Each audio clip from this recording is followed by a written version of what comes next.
పరిశుద్ధ బైబిల్ గ్రంథంలో నుండి దానియేలు గ్రంథం 6వ అధ్యాయం 16వ వచనాన్ని మనం చదువుకుందాం.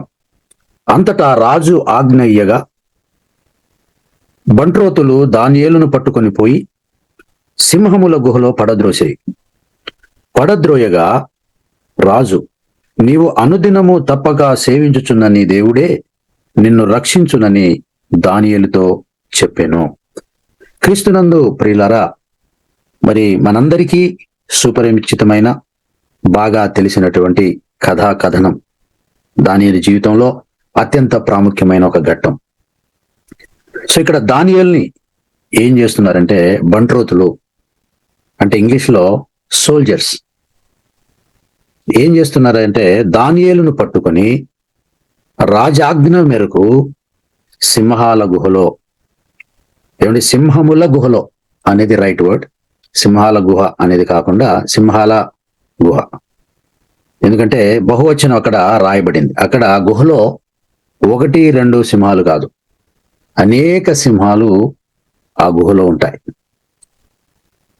ఆ గుహను రాజుగారే అఫీషియల్ గా మెయింటైన్ చేస్తున్నారు. మన రాష్ట్ర ప్రభుత్వాలు, కేంద్ర ప్రభుత్వాలు ఒక జూను నిర్వహించి అందులో కొన్ని జంతువుల్ని పెడతారు, కొన్ని పక్షుల్ని పెడతారు. ఎందుకంటే జస్ట్ ఫర్ ఎంటర్టైన్మెంట్ పర్పస్.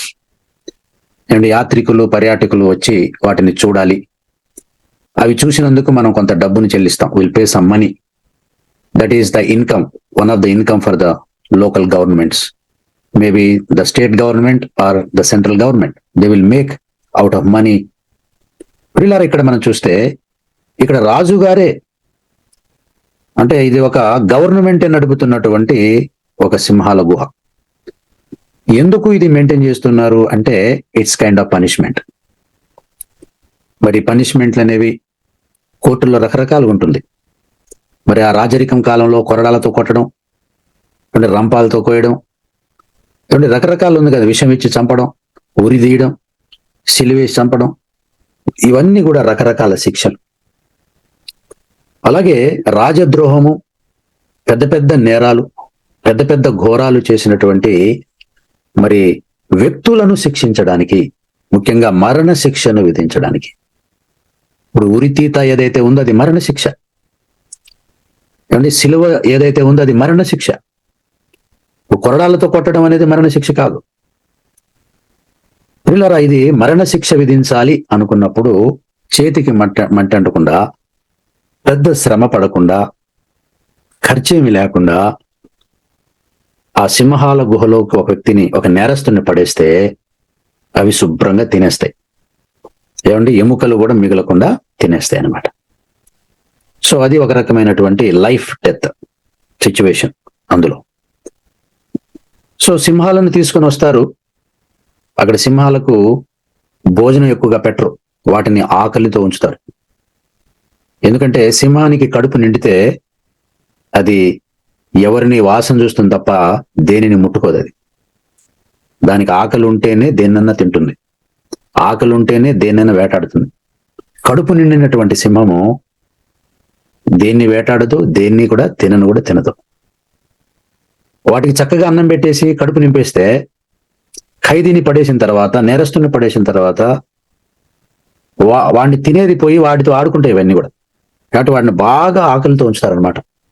మకలాడిన ఆకలితో ఉన్నప్పుడు మరి ఖైదీని లోపల పడేసినప్పుడు శుభ్రంగా తిని పడేస్తాయన్నమాట. సో అలాగా ఆకలితో బాగా అల్లాడుతున్నటువంటి ఆ సింహాల గుహలోకి పడేయాలి దానియేలుని అని చెప్పేసి దానియేలుని పడేయడం జరిగింది. ప్రియులారా, ఎందుకు ఈరోజు దానియేలు గురించి నేను మాట్లాడదలిచాను అనంటే, పరిశుద్ధాత్మ దేవుడు ఈరోజు ధ్యానం కొరకు ఇచ్చిన ఒక చిన్న తలంపు ఏంటంటే, సింహాల గుహలోకి దానియేలు ఎందుకు పెట్టబడ్డాడు, వాట్ ఈస్ ద రీజన్? ఆ రాజ్యాన్ని ఏలేటువంటి రాజు సింహాల గుహలో పడేయాలి అనడానికి కారణం ఏంటి? ఆయన చేసిన పెద్ద తప్పేంటి? ఆయన చేసిన నేరం ఏంటి అంటే 10వ వచనంలో ఆయన నేరం కనిపిస్తుంది. ఏంటా నేరం అంటే, ఆయన ప్రార్థన చేయడమే నేరం అయిపోయింది. రాజుగారికి కాకుండా వేరొకరికి ప్రార్థన చేయడం, అదే ఆయన చేసిన నేరం.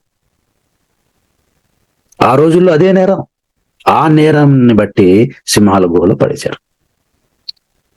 ఇప్పుడు నేను అనుకుంటున్నాను, ఒక్క దానియేలే కాదు, దేవుని బిడ్డ, దేవుని సేవకుడైనటువంటి దానియేలే కాదు, మనందరం కూడా దేవుని బిడ్డలమేగా, మనందరం దేవుని సేవకులమేగా, మనందరము కూడా సింహాల గుహలోనే ఉన్నాము, సింహాల గుహలోనూ పడివేయబడి ఉన్నాము. పిల్లలు గమనించండి. ఎందుకు అంటే బైబిల్లో 2 రకాల సింహాలు ఉన్నాయి. ఒకటి యూదా గోత్రపు సింహము అనబడిన ప్రభు అయిన యేసుక్రీస్తు, సంఘ ప్రభు అయిన యేసుక్రీస్తు. మరి ఆ సింహాన్ని ఒక్క నిమిషం పక్కన పెడితే మరొక సింహం కూడా ఉంది కదా. 1 పేతురు పత్రిక 5వ అధ్యాయము 8వ వచనంలో ఏమని రాయబడి, మీ విరోధి అయిన అపవాది సాతాను గర్జించు సింహం వలె అన్నాడు. సాతాను కూడా ఒక సింహం. సాతాను సింహం అయితే సాతాను సంబంధులు, దురాత్మలు, చీకటి శక్తులు కూడా, మరి అవి కూడా సింహాలు, పిల్ల సింహాలే కదా. మరి ఆ సింహాలన్నీ ఒక చోట ఉన్న గుహ ఏంటంటే ఈ లోకమే. మనం ఉంటున్న ఈ లోకం, మనం నివసిస్తున్న ఈ లోకం ఒక సింహాల గుహ. ఎందుకంటే సాతాన్ అనే సింహం, వాడి యొక్క దూతలు అనేటువంటి సింహాలు ఈ లోకాన్ని వెళ్తా ఉన్నాయి. ఆ గుహలో ఎటు చూసినా సింహాలే కాబట్టి దాని సింహాల గుహ. ఆ గుహ ఆ సింహాలకి కేంద్రం. మరి ఈ లోకము దుష్టుని యందు పడి ఉన్నది అంటాడు యోహాను. ఈ లోకం ఎవరి కంట్రోల్లో ఉంది? ఎవరి స్వాధీనంలో ఉంది? సింహమైనటువంటి సాతాను ఆధీనంలోనే కదా ఉంది. ఏ రోజైతే మనం దేవుణ్ణి నమ్ముకొని యేసుక్రీస్తు నామమున ప్రార్థన చేయడం మొదలు పెట్టామో ఆ రోజు నుండి మన జీవితం ఎలా ఉందంటే సింహాల గుహలో పడేసినట్టే ఉంది. The day you started praying in the name of Jesus. ఏమంటే దానియేలు ఒక రాత్రి మాత్రమే సింహాల గుహలో ఉన్నాడు. కానీ కొత్త నిబంధనలో విశ్వాసులు జీవితకాలం అంతా సింహాల గుహలో ఉంటున్నారు. We are in a more danger than Daniel days. దానియేలు కంటే ప్రమాదకరమైన పరిస్థితులు మనం. ఎందుకంటే చెప్పాం కదండి, దానియేలు ఒక్క రాత్రే ఉన్నాడు. సాయంత్రం పూట వెళ్ళాడు, తెల్లారికి బయటకు వచ్చాడు. He spent just 1 night in the den of lions. But you and I, as a child of God, we have been in the den of lions all the days of our life. మన జీవిత కాలం అంతా కూడా, ఈ లోకయాత్ర మనం ముగించేదాకా కూడా మనము సింహాల గుహలోనే ఉంటున్నాము. ఈ లోకము ఒక సింహాల గుహ. ప్రియులారా, ఈ ఉదయకాల వేళ పరిశుద్ధాత్మ దేవుడు మనకు పంపదలిచిన సందేశం ఏంటంటే, ఒక్క రాత్రి చెప్పాలంటే అది ఒక కాళరాత్రి అనుకుందాం దానియేలు జీవితంలో. ఒక్క రాత్రి ఆయనకి ఆ గుహలో ఎలా కలిసింది అని ఆలోచిస్తుంటే, గుహలో దానియేలు పరిస్థితి ఆలోచించక ముందు గుహ బయట పరిస్థితి మనం చూసినట్లయితే 18వ వచనం చూడండి. 6:18లో రాజుగారు ఉపవాసం ఉన్నాడట. తర్వాత ఆయన నిద్ర పట్టలేదంట. కాళరాత్రి అని ఎందుకన్నానంటే దానియేలు పాయింట్ ఆఫ్ వ్యూలో కాదు, రాజుగారి పాయింట్ ఆఫ్ వ్యూ. ఆయన కాళరాత్రి. అంత భయపడిపోయాడు, కలవరిపడిపోయాడు. ఒక విచిత్రమైన సంగతి నాకు అనిపిస్తుంది ఏంటంటే, రాజు కోసం ఉపవాసం ఉండి ప్రార్థించే భక్తులు, లేకపోతే ప్రార్థించే పరిస్థితులు మన జీవితంలో ఎన్నో ఉంటాయి. మన రాజు కోసం, మన ముఖ్యమంత్రి కోసం, మన ఎమ్మెల్యేల కోసం. కానీ ఒక భక్తుని కోసం రాజు ఉపవాసం ఉండడం ఎంత గొప్ప విషయం అండి. ఒక దేవుని సేవకుడు కొరకు, ఒక పరిపాలకుడు, రాజ్యము చేసేవాడు, పరిపాలన చేస్తున్నవాడు అన్నం మానేసి ఉపవాసం ఉండి మరి ఆయన నమ్మిన దేవునికి ప్రార్థన చేయడం అనేది ఎంత విశేషమైన సంగతి. అంటే దానియేలు నిజంగా ఎక్కడున్నాడు ఆ భక్తుడు, ఎంత హైట్ లో ఉన్నాడు ఆ భక్తుడు, ఎంత ఉన్నతమైన వ్యక్తిత్వం అయినది, ఎంత అద్భుతమైన సాక్ష్యమైంది. ఒక అన్యుడు భక్తుడు కోసం ఉపవాసం ఉండడమా? మనం అన్యుల కోసం ఉపవాసం మనం ఉంటాం, మన నాయకుల కోసం మనం ఉండమండి. What a great man of God is. నిజంగా దానియేలు మనకి ఎప్పటికైనా అర్థం అవుతాడా? దానియేలు బ్రతుకులో ఒక 10% మనం ఎప్పటికైనా జీవించగలుగుతాం అనిపిస్తుంది. Incomparable character. ఎవరెస్ట్ శిఖరం అలాగా ఉంటుంది ఆయన భక్తి. ఎంత గొప్ప దైవజనుడు అండి, ఎంత భక్తుడు అసలు ఆయన. మనం మురిసిపాలు, we proud of him. Bible లాంటి భక్తుడు ఉన్నందుకు మనం అతిశయించాలా, గర్వించాలా.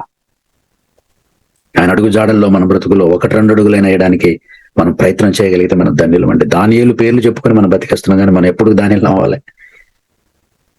క్రీస్తునందు ప్రియులారా, అయితే ఆ రాత్రి ఎలా గడిచింది అంటే ఈయన నిద్రపోలేదు, అలాగే అన్నం కూడా తినలేదు. మీరు గమనిస్తే లోపల పరిస్థితి చాలా హ్యాపీగా ఉందండి. 19వ వచనం చూస్తే, తెల్లవారుజామున రాజు వేగిరమే లేచి సింహముల గుహ దగ్గరకు త్వరపడిపోయాను. అంటే మామూలుగా అయితే రాజుగారు ఒక భటుడికి ఆజ్ఞిస్తే ఏం జరిగిందో చూసారంటే సరిపద్దిగా, రాజే స్వయంగా బయలుదేరాడు గుహ యొద్దకు వచ్చి దుఃఖ స్వరంతో దానియేలుని పిలిచి అంటున్నాడు, జీవం గల దేవుని సేవకుడైన దానియేలు, నిత్యము నీవు సేవించుచున్న నీ దేవుడు నిన్ను రక్షింపగలిగేనా అని అతనిని అడిగాను. అందుకు దానియేలు, రాజు చిరకాలము జీవించునుగాక, నేను నా దేవుని దృష్టికి నిర్దోషిగా కనబడితిని గనుక ఆయన తన దూతను పంపించి సింహములు నాకు ఏ హానియు చేయకుండా వాటి నోళ్ళు మూయించెను. పిల్లలు ఇక్కడ గమనించండి, దానియేలు ముమ్మార్లు ప్రార్థన చేశాడు. ఏ పరిస్థితిలో ప్రార్థన చేశాడంటే, ఇట్టి శాసనము సంతకము చేయబడిన తెలిసి కూడా ఆయన ముమ్మార్లు మోకరించి ప్రార్థన చేసిన ఆ ప్రార్థనా పరుడు, ఆ ప్రార్థనా యోధుడు సింహాల గుహలో పడ్డ తర్వాత ఆ రాత్రి దానియేలు ఏం చేసి ఉంటాడు? మొట్టమొదట దేవుని స్తుతించి ఉంటాడు. ఏంటంటే, ఏకాంత ప్రార్థనకు మంచి సమయం ఇచ్చావు దేవా, నీకు వందనాలని ఆ రాత్రంతా చక్కని ప్రార్థనలో ఉండుంటాడు. ఖచ్చితంగా చక్కని ప్రార్థన. ఏంటి, సింహాల గుహను ఏకాంత ప్రార్థన గదిగా మార్చుకున్నాడు. ఆయన ప్రార్థన చేస్తూ ఉన్నాడు. సింహాలు తినడానికి వచ్చినాయి. వాటికి ఆకలి ఉంది. వాటికి ఎంత ఆకలి ఉందో మనకు చెప్పడానికి పరిశుద్ధాత్ముడు 24వ వచనం రాయించాడు. ఈయన మీద నింద మోపిన వాళ్లను, భార్యల్ని, పిల్లల్ని లోపల పడేస్తే వాళ్ళు రావడం ఇంకా పూర్తిగా గుహలోకి పడక ముందే వాళ్ళ మీద పడి వాళ్ళని భయంకరంగా, చివరి మాటలు చూడండి పిల్లరా, వారి ఎముకలు సహితము పగల గురికి పొడిచెను. ఎంత ఆకలి ఉన్నాయి. అంత ఆకలితో మాడుతూ కూడా దానియేలుని తిందామని వెళ్ళి తినలేకపోయింది. కారణం ఏంటో తెలుసా? అతడు ప్రార్థన చేయుచున్నాడు. అంటే ప్రార్థన చేస్తున్న దానియేలును ఆకలితో మకమకలాడుతున్న సింహాలు మింగలేకపోయాయి, తినలేకపోయాయి, హాని చేయలేకపోయాయి. దేవుడు తన దూతను పంపి వాటి నోర్లు మూయించేశాడు. అలాగే ఈ లోకము సింహాల గుహ, ప్రమాదకరమైన గుహ. ఎవరిని మింగుదునా అని సాతాను గర్జించే వల్ల మన చుట్టూ, నీ చుట్టూ ఎప్పుడు తిరుగుతుంటారు 24 గంటలు. అండి, నీకు రెస్ట్ ఉంటుంది రాత్రి, వాడికి రెస్ట్ ఉండదు. సైతానికి రాత్రి పగలు ఉంటుందండి. మనకు పగలైతే పనిచేసే మూడు ఉంటుంది, రాత్రి అయితే నిద్రపోవాలనిపిస్తుంది కదా. We need rest to our body. వాడికి ఏమైనా రెస్ట్ ఉందా?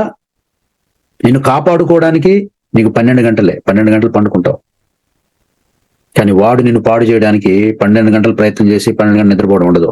వాడు 24/7 మనల్ని పాడు చేయడానికి, మనల్ని మింగేయడానికి, మన విశ్వాసాన్ని, మన పరిశుద్ధతని, దేవుని కొరకు మనకున్న సమర్పణని, క్రీస్తు యేడల మనకున్న సరళతను, దేవుని కొరకు బ్రతకాలి, దేవుని కొరకు జీవించాలి, దేవునికి ఇష్టడుగా నేను మారాలి, నేను రూపాంతర చెందాలి, బలా నమ్మకమైన మంచి దాసుడనే మెప్పు దేవుని చేత నేను పొందాలని మనలో ఉన్న ఆరాటాన్ని, పోరాటాన్ని మింగేద్దామని ఎప్పుడు పనిచేస్తుంటాడు. అయినా వాడు మనల్ని ఏం చేయలేడు. అయినా వాడు మనల్ని ఏం చేయలేకపోతున్నాడు. ప్రతిరోజు విజయోత్సవంతో దేవుడు మనల్ని ఊరేగిస్తున్నాడు. సజీవుల లెక్కలో మనల్ని ఉంచుతున్నాడు. స్తుతించేవాడిగా మనల్ని ఉంచుతున్నాడు. ప్రార్థించేవాడిగా మనల్ని ఉంచుతున్నాడు. ప్రకటించేవాడిగా మనల్ని ఉంటున్నాడు. సవాళ్లు చేసేవాడిగా మనం ఉంచుతున్నారు. కారణం ఏంటో తెలుసా? మనం చేసే ప్రార్థన. వారు ప్రార్థించుచుండగా వారిని నడిపించుదును అని అడగ దేవుడు.